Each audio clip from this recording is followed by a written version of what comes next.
What is up, everybody?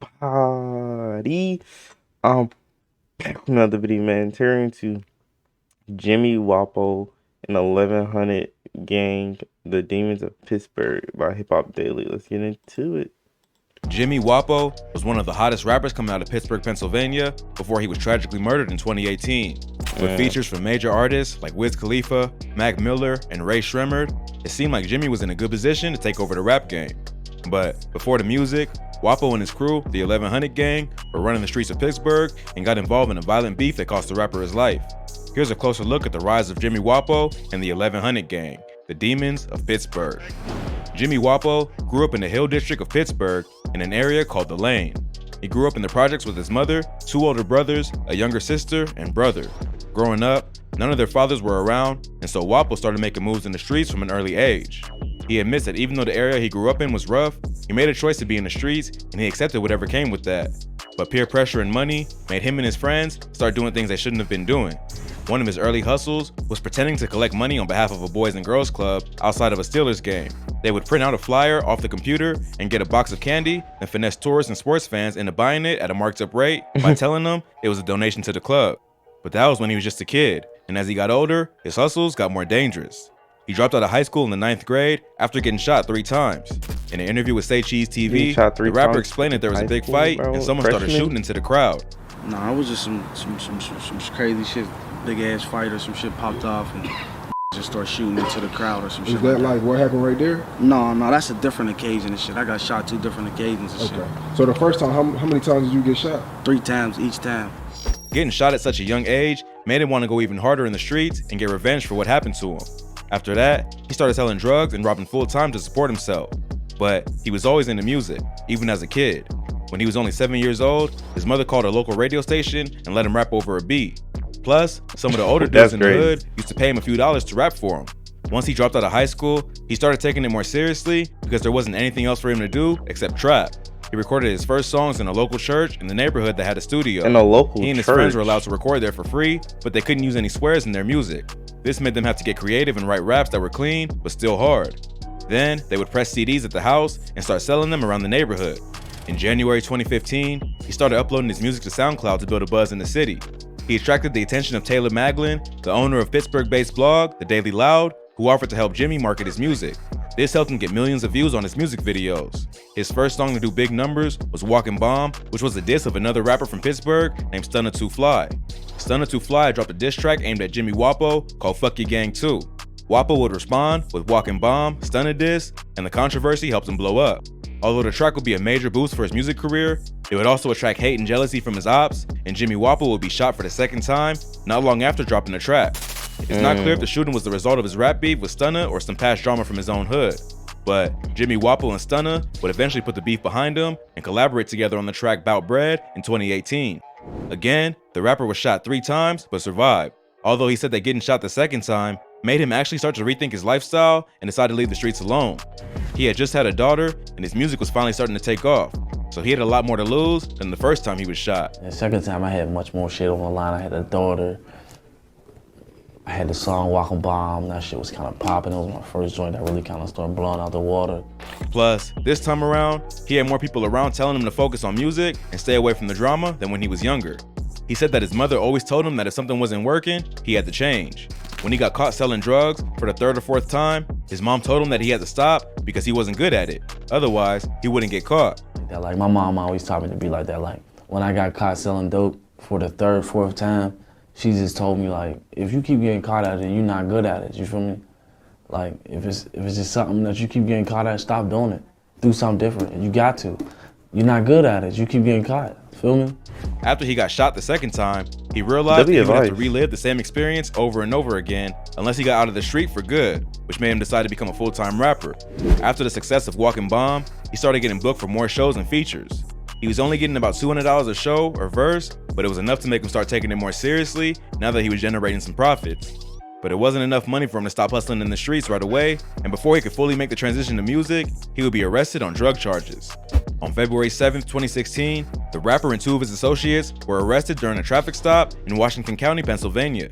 Police searched the car and found 2 stamp bags of heroin and a small amount of marijuana. He was arrested on drug charges and underage drinking and was sent to jail with a $25,000 bond. He later pled guilty to felony drug conspiracy charges and was sentenced to 3 years of probation.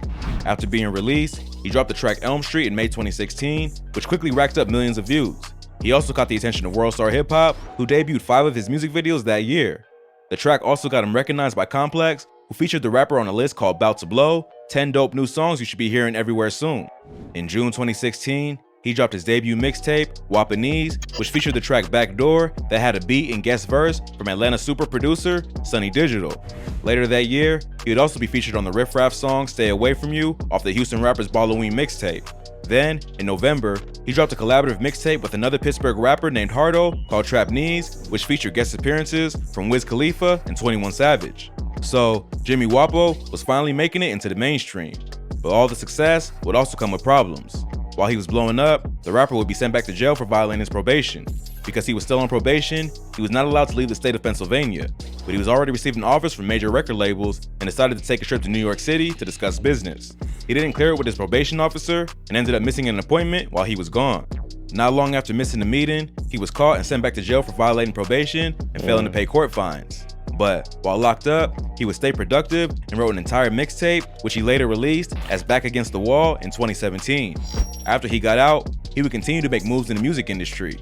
But sadly, before he could break through on a mainstream level, he would be gunned down in his own neighborhood. Around 4:22 p.m. on the afternoon of June 18, 2018, Jimmy Wopo was the victim of a drive-by shooting that took his life. A rapper about to break through, killed in a drive-by shooting.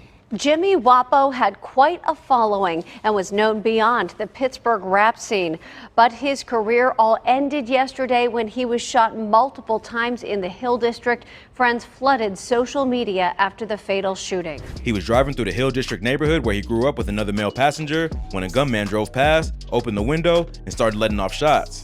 The passenger survived the shooting, but Jimmy Wopo was later pronounced dead after being rushed to UPMC Presbyterian Hospital. He was only 21 years old and left behind 3 kids.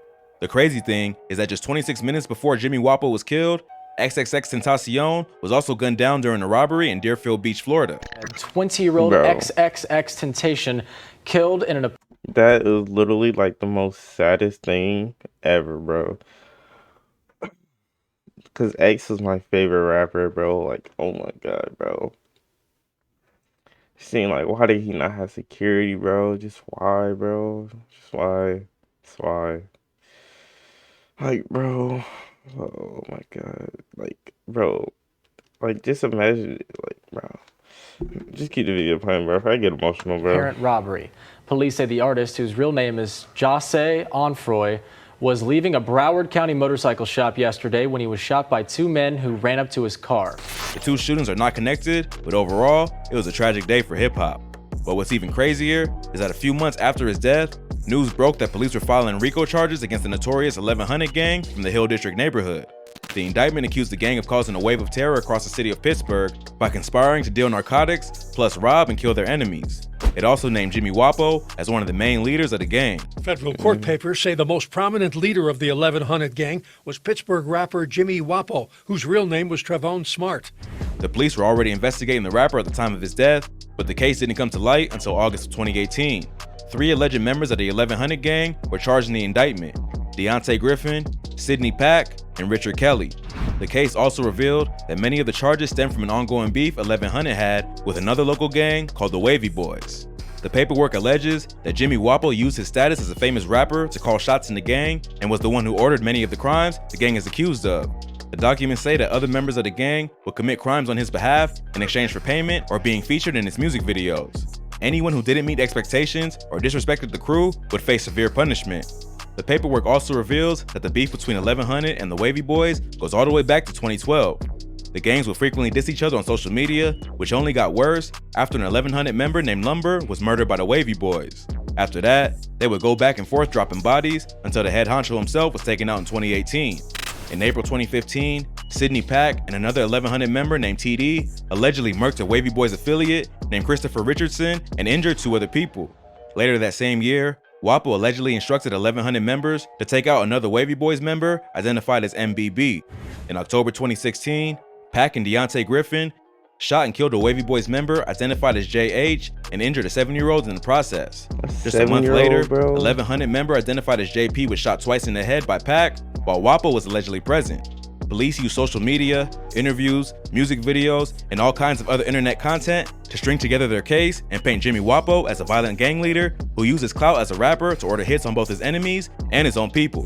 Although it's hard to tell whether this accusation is true or just another way for the police to build their case. Wopo was never actually accused of committing any crimes himself, and he was not charged in the RICO case. But the court documents make him look like a mafia crime boss who uses money and power to eliminate his enemies and demand absolute loyalty from his crew. Wopo isn't here to defend himself, and none of his people are cooperating with authorities. So it's hard to know whether this is true or just another way to make a small neighborhood street gang look like a complex criminal organization. Griffin, Pac, and Kelly all pled guilty to the RICO charges, which included conspiracy to commit murder and distribution of drugs like fentanyl. Griffin was sentenced to 117 months, Pac was sentenced to 78, and Kelly has yet to be sentenced. Jimmy Wopo is another talented rapper taken too soon. Despite what he may or may not have been involved in, it seems like he was making an honest effort to change his life and focus on the music. But old street politics don't disappear overnight just because you start rapping, especially when so much blood has already been spilled. At least the rapper left behind some great music to carry on his legacy. If you thought this video was crazy, be sure to check out our channel for more. From Houdini and the Curse of Canada. Yeah, that video is crazy. I did not know that him and, you know what I'm saying, X, that happened on the same day, bro.